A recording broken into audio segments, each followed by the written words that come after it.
अगर आप अपनी फैमिली का विज़िट वीज़ा एक्सटेंड करवाना चाह रहे हैं या करवाने का सोच रहे हैं, तो आज की इस वीडियो में मैं आप लोगों के साथ शेयर करने वाली हूँ अपना पर्सनल एक्सपीरियंस के जब हम लोग ऐसे वीज़ा एक्सटेंड करवाने हैं तो हमें कौन कौन सी मुश्किलात पेश आई थी और किन किन तैयारी के साथ आपको जाना चाहिए। ख़ास तौर पर वो फैमिलीज़ जिनके साथ बच्चे हैं उनको किस किस चीज़ के साथ जाना चाहिए और कौन सी चीज़ें साथ रखनी चाहिए जाते वक्त, और जो सिंगल लोग जा रहे हैं उन्हें किस तरह ट्रैवल करना चाहिए, और जो फैमिली बड़ी हैं वो उनके लिए कौन-सा ट्रैवलिंग सूटेबल है। तो आज की इस वीडियो में मैं यही आप लोगों के साथ डिस्कस करने वाली हूँ। तो वो तमाम लोग जो विज़िट वीज़ा एक्सटेंड करवाना चाह रहे हैं या करवाने का सोच रहे हैं, तो वो ये वीडियो ज़रूर देखें, उनके लिए ये बहुत ही हेल्पफुल साबित होगी। तो चलिए देखते हैं हमें कौन-कौन सी मुश्किलात पेश आई थी और हम किन-किन तैयारियों के साथ गए थे और मज़ीद किन चीज़ों को लेके जाना चाहिए था। अस्सलाम वालेकुम, वेलकम टू माय चैनल। तो जैसा कि मैंने ओवरव्यू में आपको थोड़ा-सा बताया कि आज की मेरी वीडियो ख़ास उन्हीं फैमिलीज़ के लिए जो विज़िट वीज़ा एक्सटेंड करवाना चाह रहे हैं। तो बेसिकली हम लोगों ने जो विज़िट वीज़ा एक्सटेंड अपना करवाया है, वो करवाया उर्दन से। और यहाँ से उर्दन तकरीबन 1100 किलोमीटर है, तो आपको सबसे नज़दीक उर्दन ही पड़ता है। जो लोग जद्दा मदीना इस तरफ रहते हैं उन्हें उर्दन नज़दीक पड़ता है, तो हम लोग उर्दन गए थे। उर्दन के लिए जाने के लिए आपको बस भी मिल सकती है। ट्रैवल के लिए आपने बस में जाना है तो हर शहर से जाती है, जद्दा से भी जाती है।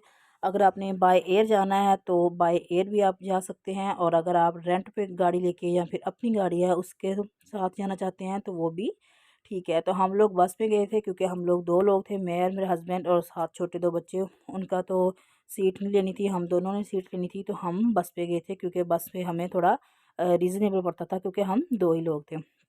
तो यहाँ से जो शर्फिया जद्दा का, वहाँ से बस चलती है रोज़ 1 बजे, और वो आपको वहाँ सुबह के 2 बजे पहुँचा देगी। ये है बस जिस पे हमने ट्रैवल किया था, ये यहाँ शर्फिया के से चलती है 1 बजे। ये है बस वो वाली जिस पे हमने ट्रैवल किया था। ये बस का नंबर है जो मैंने आप लोगों के साथ शेयर किया। आप इस नंबर पे रब्ता भी कर सकते हैं, उनसे टाइमिंग वगैरह पूछ सकते हैं, और दिन किस किस दिन जाते हैं। वैसे 2 दिन जाते हैं, एक मंडे और एक थर्सडे। तो 2 दिन बस जाती है 1 हफ़्ते में। बाकी आप फ़ोन पे भी रब्ता कर सकते हैं उनके साथ, पूछने के लिए कि कहाँ कहाँ से बस आपको उठा सकती है सवारियों को, और कि किस किस दिन जाती है, टाइमिंग वगैरह भी आप उनसे पूछ सकते हैं। तो ये थी बस जिस पे हमने ट्रैवल किया था। ये हम जब जा रहे थे, ये रास्ते की तस्वीर है जब हम उर्दन की तरफ जा रहे थे। तो यहाँ समुंदर भी आता है, थोड़ा सा टच होता है इसके साथ। तकरीबन 50 किलोमीटर आप समुंदर के ऊपर ऊपर भी सफ़र करते हैं। इम्पोर्टेंट चीज़, अगर आपके साथ छोटे बच्चे हैं तो आपको बच्चों का खाना लाजमी साथ रखना चाहिए। दूध, जूस, बिस्किट्स, और आपका बच्चा अगर कुछ और खाता है बनाना वगैरह तो वो भी आपको लाजमी साथ रखना चाहिए, क्योंकि बस जल्दी रुकती नहीं है। तकरीबन इन्होंने रोकना है रात को 12 बजे तकरीबन जाकर रोकेंगे, इतनी जल्दी बस रोकते नहीं है। तो जिनके साथ छोटे बच्चे हैं वो अपने बच्चों का फुल इंतज़ाम करके लेके जाएँ। बच्चों के लिए वाइप्स, पैम्पर, उनके खाने की चीज़ें, और उनके अगर हो सके तो एक आध छोटा सा टॉय भी रखें। अगर आपके बेबी छोटे हैं, मेरे बेबी ज़्यादा छोटे थे, तो हमने एक आध टॉय भी रखा था कि अगर बच्चे बोर होने लगें तो उन्हें आपने कैसे इंजॉय करवाना है, क्योंकि सफ़र बहुत लंबा है और बच्चे जो छोटे होते हैं वो थक जाते हैं। जो तो अपने आप जितने होते हैं चलते फिरते, वो तो बस में चल फिर लेते हैं तो इतना ज़्यादा थकते नहीं हैं। जो बच्चे आपकी गोद में बैठने के लिए होते हैं, खासकर जैसा कि 2 साल तक बच्चे, तो वो बहुत ज़्यादा थक जाते हैं। और साथ ही आपने खाने पीने की चीज़ें तो रखनी ही है, बच्चों के कपड़े भी आपने एक्स्ट्रा रखने हैं, 2-2 3-3 वाइप्स रखने हैं, पैम्पर रखने हैं, और इसके साथ-साथ जो सबसे इम्पोर्टेंट है वो है डाइजेस्ट ड्रॉप। बच्चों के लिए वो लाज़मी रखने हैं। बैठ-बैठ के बच्चों को गैस होने लग जाती है, तो डाइजेस्ट ड्रॉप लाज़मी रखें, और एक ब्रूफॉन या फिर पैराडोल, दोनों में से कोई भी एक सिरप रख लें बुखार का। जहाँ आपकी बस स्टॉप करे आप बच्चों को लाज़मी ये दें सिरप।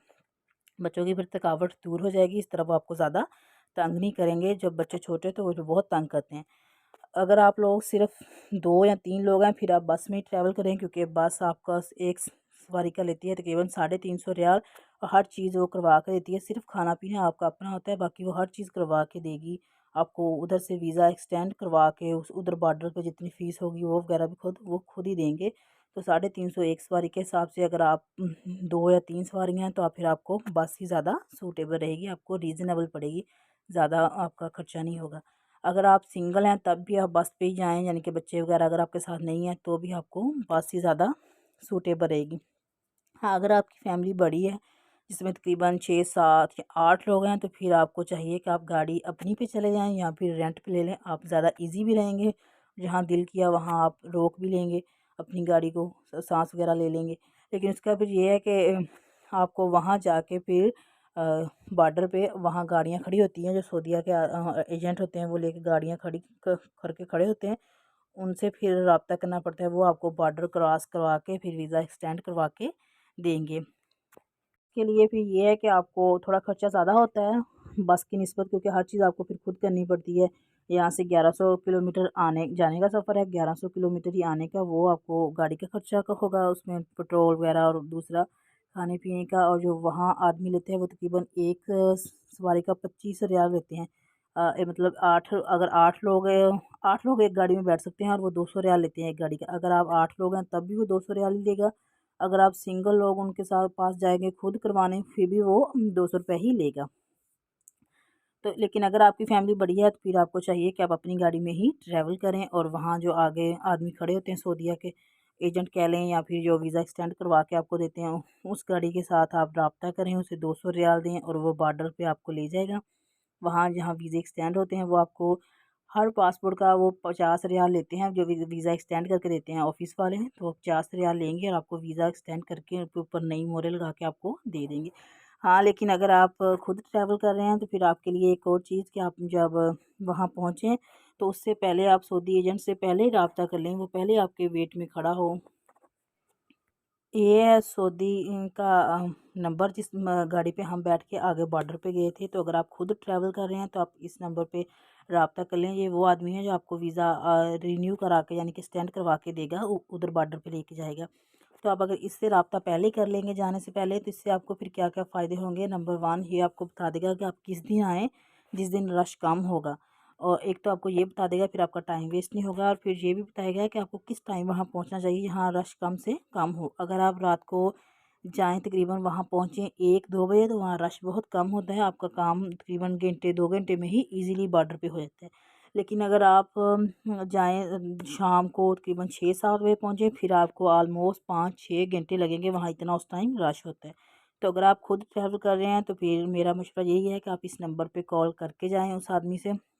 वो आपको पूरी डिटेल बता देगा कि आप किस दिन आएँ, जिस दिन रश कम हो, मंडे, ट्यूसडे, वेडनेसडे। उन्हें तो ज़्यादा पता होता है क्योंकि वो उनका तो काम ही यही है 24 घंटे। और दूसरा वो आपको टाइम भी बताएगा कि आप किस टाइम यहाँ पहुँचिएगा, जहाँ आपको कम से कम टाइम वेस्ट करना पड़े। और फिर तीसरा जो मेन, आपको वहाँ किसी की हर अब तीसरे बंदे से पूछना नहीं पड़ेगा, वो आपका पहले ही वेट कर रहा होगा। आप अपनी गाड़ी से उतरे, उनकी गाड़ी में बैठे और आराम से आगे बस 1 घंटा जो लगेगा वो जाएँ, फिर वापस अपनी सऊदीया एंट्री कर लें। अगर आप राब्ता करके नहीं जाएँगे तो फिर आपको ये होगा, एक तो पहले आपको गाड़ी वहाँ ढूँढनी पड़ेगी जाके सऊदीया के जो इधर बॉर्डर है वहाँ से।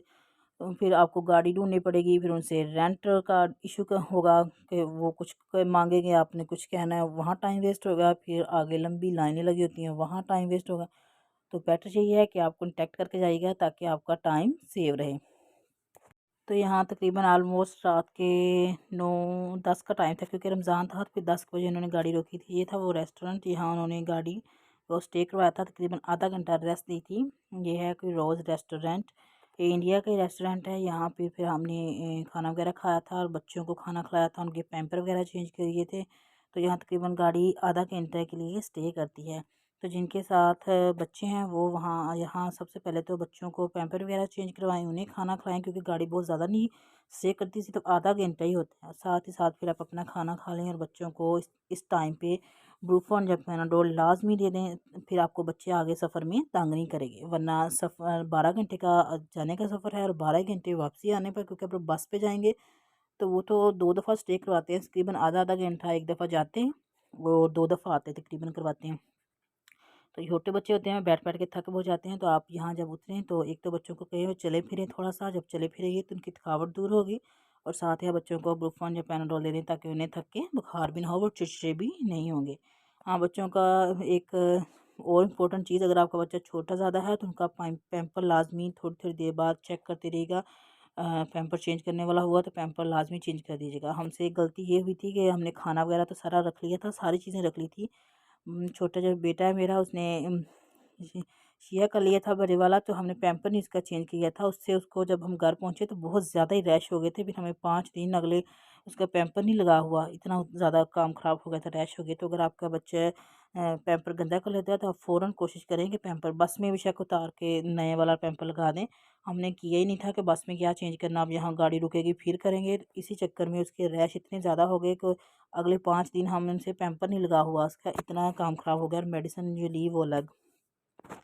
तो ये थी कुछ टिप्स के जिनके साथ बच्चे हैं वो लाजमी इन चीज़ों का ख्याल रखें। एक तो खाना ज़रूर लें बच्चों के साथ, एक आध टॉय रखें, मेडिसिन लाजमी रखें और बच्चों के एक्स्ट्रा कपड़े तो मस्ट हैं वो लाजमी रखें। इतना लंबा सफ़र है, बच्चे लाजमी कपड़े गंदे करते हैं, कई दफ़ा तो बच्चे वॉमिटिंग भी करने लगते हैं। हाँ, अगर आपके बच्चे को वॉमिटिंग का इशू है, आपको थोड़ा खदशा है कि लंबे सफ़र में वॉमिटिंग करने लग जाएगा, तो फिर आप यहाँ मेडिकल स्टोर, किसी भी मेडिकल स्टोर से जाके कहें कि मैंने वॉमिटिंग की मेडिसिन दे दे, तो वो सिरप देगा छोटे बच्चों के लिए। वो आप सिरप 2 दफ़ा जाने से पहले पिला दें, 1 दफ़ा रात को बच्चे को सोते वक्त पिला दें, जब जाना हुआ तब 1 दफ़ा तब पिला दें, तो फिर आपका बच्चा पूरे रास्ते वॉमिटिंग नहीं करेगा। जैसे जितना मर्ज़ी लंबा सफ़र हो और वो साथ भी रख के ले जाएगा। इसी तरह फिर वापसी पे भी आप दे दीजिएगा बच्चे को सिरप, बच्चा फिर वॉमिटिंग नहीं करेगा। लेकिन ये ऐसी सूरत में है अगर आपको पहले ही पता है कि आपका बच्चा सफ़र में वॉमिटिंग करने लग जाता है। यहाँ आधा घंटा हमने स्टे किया था, तो हमने थोड़ा चहलकदमी भी कर ली थी खाना वगैरह खा के, ताकि बस में जब दोबारा बैठे तो हमें कोई प्रॉब्लम ना हो। तब हम उसके बाद हम बस में दोबारा बैठे थे, फिर बॉर्डर पर जाने के लिए दोबारा रेडी हो गए थे। यहाँ तो उन्होंने आधा घंटा सिर्फ स्टे करवाना था, ये करवा दिया। फिर हम बस पे बैठे और फिर हम आगे जब अब आगे जो गाड़ी रुकनी थी वो सीधा वहीं रुकनी थी, बॉर्डर पे जाके ही। इसके बाद गाड़ी ने कहीं भी स्टे नहीं किया, सीधा जाके बॉर्डर पे रुके और वहाँ भी उन्होंने पहले ही कह लें एडजस्टमेंट की हुई थी सऊदी के साथ। वो गाड़ियाँ लेके पहले ही खड़े हुए थे, बस हमें उन्होंने उतारा और आगे वाली गाड़ी में उठा दिया कि अब आप आगे जाएँ। वहाँ सिर्फ़ आपको वही लोग जाते हैं जिनका वीज़ा एक्सटेंड करवाना होता है। मतलब जैसे अगर मेरे साथ मेरे हस्बैंड गए थे तो उनका वीज़ा तो नहीं एक्सटेंड करवाना था, मेरे और बच्चों का ही करवाना था। तो आगे वाले बॉर्डर पे सिर्फ़ मैं और मेरे दोनों बेटे ही गए थे। हस्बैंड मेरे वहीं गाड़ी पे ही रह गए थे पीछे। तो वहाँ जो 2 घंटे का प्रोसेस होता है वो आपने अकेले ही जाना होता है, जिनका वीज़ा एक्सटेंड होना होता है, सिर्फ़ उन्हीं लोगों ने जाना होता है। तो गाड़ियाँ पहले ही रेडी थी। हम जैसे ही अपनी वाली गाड़ी से उतरे तो अब आगे वाली गाड़ी में बैठ के जो हमें दूसरे वाले बॉर्डर पे लेके गए थे। तो उसका प्रोसेस क्या था, जब आप गाड़ी में बैठ जाएँ तो पहले वो सऊदी अरेबिया वाले आपको एग्ज़िट वाली मोहर लगा के देते हैं कि आप सऊदी अरेबिया को छोड़ रहे हैं। फिर आप दूसरे बॉर्डर पे पहुँचते हैं तो वो आपको एंट्री की मोहर लगा देते हैं कि आप एंट्री कर गए हैं उड़न। अगर आप गौर से देखें कि कैसे पता चले आपको कि वीज़ा एक्सटेंड हो गया, तो अगर आप यहाँ देखें तो 4 कॉर्नर वाली या 4 कॉर्नर वाली आपको एक स्टैंप नज़र आ रही है, वो है जो लगाई है जिससे पता चलता है कि आपका वीज़ा एक्सटेंड हो गया है। तो ये देखें, ये आप पहले सऊदी अरेबिया ने एग्ज़िट वाली यहाँ खरूज लिखा है वो वाली मोहर लगा के दी कि आप सऊदी अरेबिया को छोड़ रहे हैं। साथ में ये गाड़ी की भी एक निशान है कि आप गाड़ी पे यानी कि कार पे ट्रैवल कर रहे हैं। अगर आप जहाज़ वगैरह पे कर रहे हैं तो यहाँ फिर जहाज़ का निशान बना होता है। फिर जब आगे वाले गए थे हमने तो ये गोल गोल जो है जहाँ एंट्री लिखी हुई है, एंट्री वाली मोहर लगी हुई है, यहाँ ये वाली गोल जो है ये उड़न ने लगा के दी थी कि आप एंट्री कर गए हैं उड़न के बॉर्डर पे। इसी तरह जब आप दोबारा उड़न को छोड़ेंगे वो फिर आपको ये देखेंगे, नीचे देखें तो एंट्री वाली है, एक एक एग्ज़िट वाली। इसी तरह आप जब उड़न से फिर आते हैं तो वो आपको एग्ज़िट वाली लगा के देंगे और फिर जब सऊदी अरेबिया दोबारा इंटर होंगे आपको तो वो एंट्री की मोहर लगा के देंगे कि आप दोबारा एंट्री कर गए हैं सऊदीया। तो ये था प्रोसेस, यानी कि 4 मोहरें लगती हैं। ये पहले सऊदी अरेबिया की एग्ज़िट वाली, फिर उड़न की एंट्री वाली, फिर उड़न की एग्ज़िट वाली और सऊदी अरेबिया की लास्ट पे एंट्री वाली। इस तरह आपका वीज़ा एक्सटेंड हो जाता है। आप फिर नेक्स्ट 3 मंथ के लिए दोबारा सऊदी अरेबिया में रह सकते हैं अपनी फैमिली के साथ। तो ये थी मेरी आज की वीडियो जिसमें मैंने आप लोगों के साथ शेयर किया अपना पर्सनल एक्सपीरियंस कि हम लोग किन किन तैयारी के साथ गए थे। अगर आपके साथ बच्चे हैं तो कैसे जाना है। वीडियो अच्छी लगी हो तो लाइक शेयर और सब्सक्राइब ज़रूर कीजिएगा। मज़ीद आप चाहते हैं कि आप तक हर आने वाली वीडियो का नोटिफिकेशन पहुंचता रहे तो उसके लिए आपको मेरा चैनल सब्सक्राइब करना होगा।